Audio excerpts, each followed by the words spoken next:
El desencantamiento de las relaciones sociales. En toda Europa se producen grandes modificaciones que se deben al descubrimiento de América el 12 de octubre de 1942, de la Reforma Protestante el 31 de octubre de 1517, la Revolución Científica en el siglo XVII y XVIII y el paulatino empoderamiento de la burguesía, que da origen a un nuevo modelo de producción que es el capitalismo en el siglo XV y XVI. Los burgueses, que habían sido pequeños artesanos, se instalaron en ciudades a trabajar y producir. Comenzaron a adquirir poder económico. Esta comenzó a pensar de otra manera y de otra forma frente al poder político. El contractualismo es una corriente filosófica que supone un lazo social, es un contrato. La burguesía es la clave para entender la modernidad en el siglo XV y XVI. Esta forma está formada por individuos, que es la base de las teorías contractualistas. Hobbes, Locke y Rawls fueron filósofos burgueses en el siglo XVII y XVIII. Ahora, según la perspectiva de estos filósofos, lo único que une a los seres humanos es el contrato social. Con la aparición del liberalismo en el siglo XVI y XVII se produjo un desencantamiento de las relaciones sociales. Desde entonces somos iguales e intercambiables, ya no hay especies diferentes, no hay seres superiores e inferiores, como siervos, magos, etc. Todos podemos ser algún día decano, empresario o presidente. Si nos esforzamos lo suficiente, somos intercambiables. Podemos estar en un lugar si seguimos los procedimientos. También significa que somos iguales ante la ley. Thomas Hobbes fue un filósofo que nació en Inglaterra en 1588 y falleció en 1679. Su obra más importante es el Leviatán, la cual fue escrita en 1651. Es considerado uno de los fundadores de la filosofía política moderna. Para Hobbes, el estado de naturaleza es cómo estarían las cosas antes de que existiera un estado o sin la existencia de un estado. Es decir, que este estado de naturaleza es en realidad imaginario, es un juego imaginario que utilizamos para entender por qué existe el estado. Es algo prepolítico, presocial, porque nada une a los individuos. En este estado de naturaleza, los individuos están aislados en total libertad, son todos iguales y hacen lo que quieren porque nada ni nadie los detiene, nada los limita, ni siquiera la moral, ni un poder, ni la autolimitación, porque no existen instituciones que los eduquen. A estos individuos los mueve solamente la pulsión de mantenerse con vida y de autoconservarse, ¿sí? El hombre es una máquina de desear alimentarse y aparearse. Sin embargo, sigue siendo un hombre, un ser racional, que a diferencia de nosotros, ellos no tienen límites, en cambio nosotros sí. Este hombre desea beneficios, pero los demás también, y a veces desean las mismas cosas, entonces nace la competencia. A raíz de esto, el individuo comienza a desear seguridad para mantenerse con vida, lo cual le genera también cierta desconfianza de que los otros lo puedan dañar. Y como no hay límites, se produciría una guerra de todos contra todos, porque si todos son iguales, todos tienen el mismo derecho a todo. Hobbes sostiene un pesimismo antropológico y dice que el hombre es un lobo para el hombre. Piensa que la libertad más básica en este estado de naturaleza es la libertad de matar al otro, porque nada es justo o injusto, entonces se produce un caos completo, porque no hay significados comunes. Entonces, recordando esta condición de guerra de todos contra todos, lo más probable es que cada uno pierda su vida y todas las cosas que posee. Entonces, aquí es donde se vuelve necesario salir de ese estado de naturaleza. ¿Cómo se sale? Mediante un pacto o un contrato social. Este contrato es un acuerdo implícito, ¿sí? En el cual los individuos le delegan la libertad y otros derechos a un soberano, el cual a cambio les garantiza seguridad, ¿sí? ¿Qué pasa? Terminamos todos unidos por un contrato, que para Hobbes este contrato es el lazo social. Sin embargo, Hobbes dice también que este lazo o este contrato es algo contra natura, porque para Hobbes, recordando que es pesimismo, que sostiene un pesimismo antropológico, no hay nada bueno en estar junto a otros seres humanos. El hombre no es un ser social por naturaleza y solamente nos asociamos para salvarnos de una muerte violenta. El Estado atemoriza a los que antes atemorizaban, para poder así lograr la paz. La adhesión a este pacto es algo voluntario y racional, porque se origina en el terror a otro ser humano. Es decir, mejor firmo el contrato, porque si no cualquiera me puede matar. Entonces, la pulsión de autoconservarnos es lo que hace surgir al Estado, ¿sí? Es decir, aparecen los conflictos, pero también aparece la solución. La sociedad y el Estado son simplemente otros medios para lograr los mismos objetivos egoístas que había en el estado de naturaleza. Finalmente recordemos que al individuo hobbesiano solamente le importan los demás en la medida en que puedan afectarlo o perjudicarlo. Entonces, aquí es donde se vuelve necesario salir de ese estado de naturaleza. ¿Cómo se sale? Mediante un pacto o un contrato social. Este contrato es un acuerdo implícito, ¿sí? En el cual los individuos le delegan la libertad y otros derechos a un soberano, el cual a cambio les garantiza seguridad, ¿sí? ¿Qué pasa? Terminamos todos unidos por un contrato, que para Hobbes este contrato es el lazo social.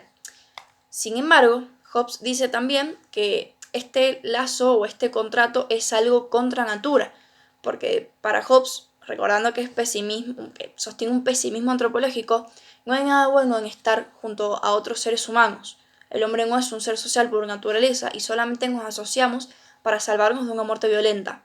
El Estado atemoriza a los que antes atemorizaban, para poder así lograr la paz. La adhesión a este pacto es algo voluntario y racional, porque se origina en el terror a otro ser humano. Es decir, mejor firmo el contrato, porque si no cualquiera me puede matar. Entonces, la pulsión de autoconservarnos es lo que hace surgir al Estado, ¿sí? Es decir, aparecen los conflictos, pero también aparece la solución. La sociedad y el Estado son simplemente otros medios para lograr los mismos objetivos egoístas que había en el estado de naturaleza. Finalmente recordemos que al individuo hobbesiano solamente le importan los demás en la medida en que puedan afectarlo o perjudicarlo. Locke fue un inglés nacido en 1632 y fallecido en 1704, que fundó el empirismo moderno y el liberalismo político. Al igual que Hobbes, Locke tenía una visión individualista sobre el ser humano, veía a la sociedad como un contrato, utilizaba también esta herramienta del estado de naturaleza y pensaba que la sociedad política era la solución a los problemas que se daban en el estado de naturaleza. Pero existía una diferencia fundamental, y es que Locke pensaba que aunque el ser humano en estado de naturaleza viviría en completa libertad sin ninguna restricción, existía una ley natural inherente a todos los seres humanos desde el nacimiento, que es el respeto a la propiedad privada. Es decir, el ser humano viviría en completa libertad e igualdad, sin ninguna ley ni justicia o moral, pero respetando la propiedad privada. Sin embargo, si alguien decide en este estado de naturaleza violar esta ley y violar la propiedad privada, y este es más fuerte que el sujeto al que le pertenece el objeto o la propiedad, no se puede hacer nada por impedirlo. Es a partir de esto que Locke explica el surgimiento del contrato social, ya que se pensaba que los sujetos renunciaban a su derecho a hacer justicia por mano propia y lo delegaban en un soberano que debía asegurarles la protección a la propiedad privada, la vida y la libertad. Este pensamiento protege y defiende las libertades individuales, y es a partir de esto que Locke funda el liberalismo político, que mantiene que las libertades individuales son sagradas y que el poder del Estado debe ser limitado.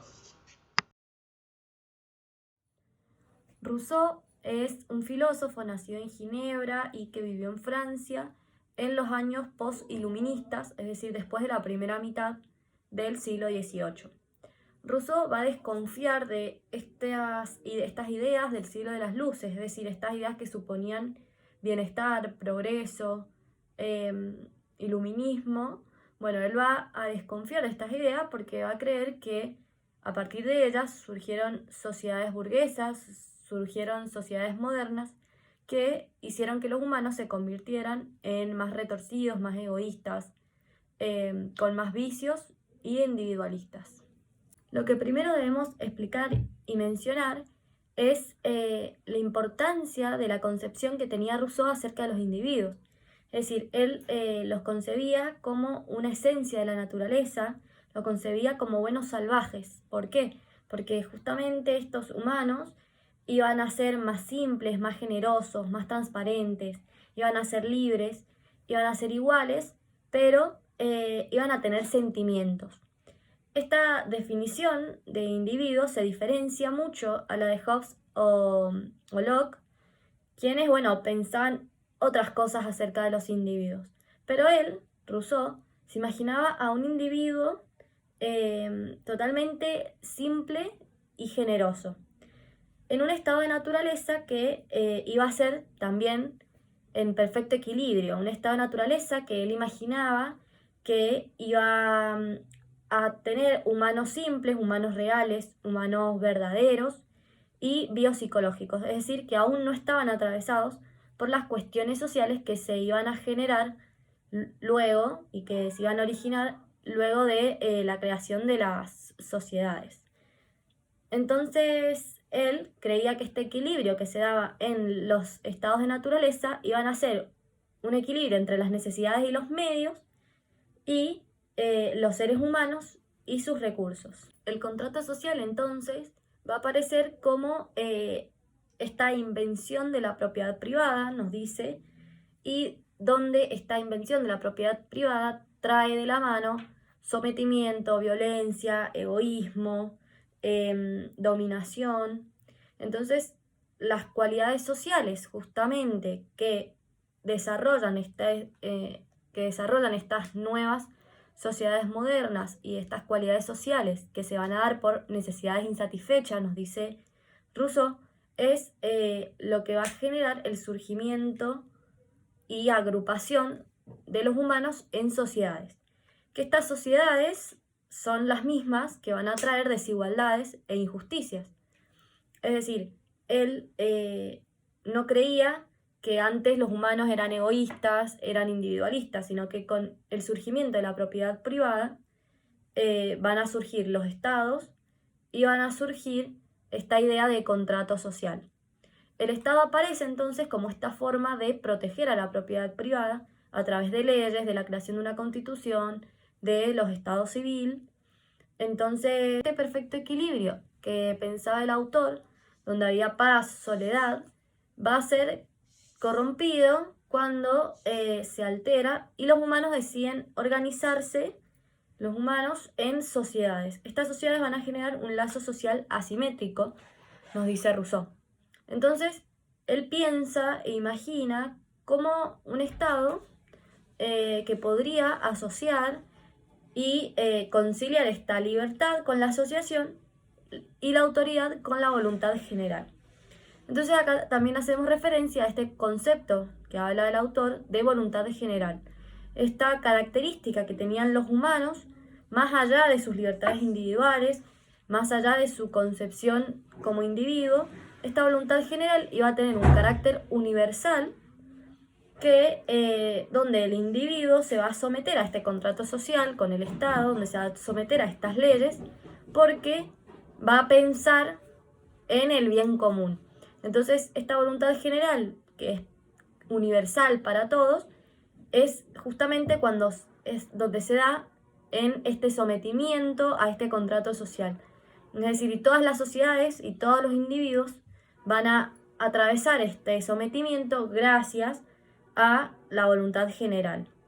Entonces, los estados, según Rousseau, van a defender la soberanía popular y van a ser democracias directas, que tiendan al bien común y donde los individuos se asocien a este contrato social, por una voluntad general.